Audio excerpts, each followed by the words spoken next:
Hello everyone, this is DisappointedFrog, and today I want to show off a Clocktower build that I did. Now, this was for a TikTok challenge, but then I went a little overboard. And with that, I thought it'd be easier just to go into a YouTube video with it instead of like a 30-second TikTok. But the challenge was to build a build with this color palette right here.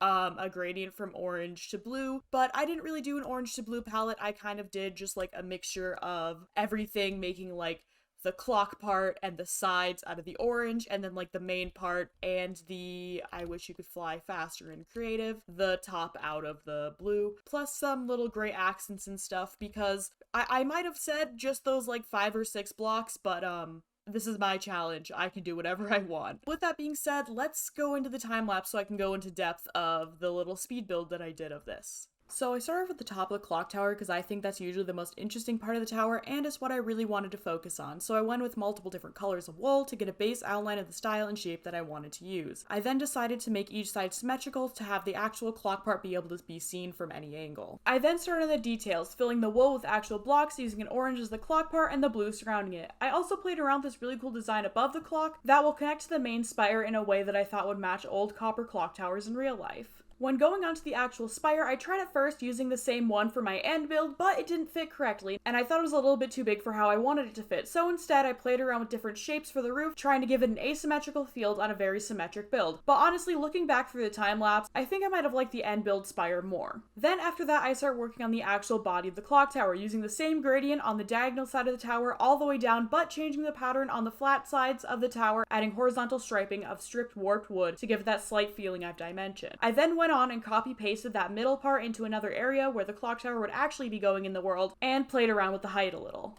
And that's about it. It wasn't an extremely detailed build, but it was large enough that at 5 hours of building, I thought I should probably do a YouTube video time-lapse just so people can get a better in-depth explanation. I hope you guys like this little time-lapse explanation video, and please leave in the comments if you'd like another video or something similar to this, or even a more in-depth video of how I build, with me going into first person during the build process. As always, please remember that I may be a disappointed frog, but I'm not disappointed in you. Thanks for watching.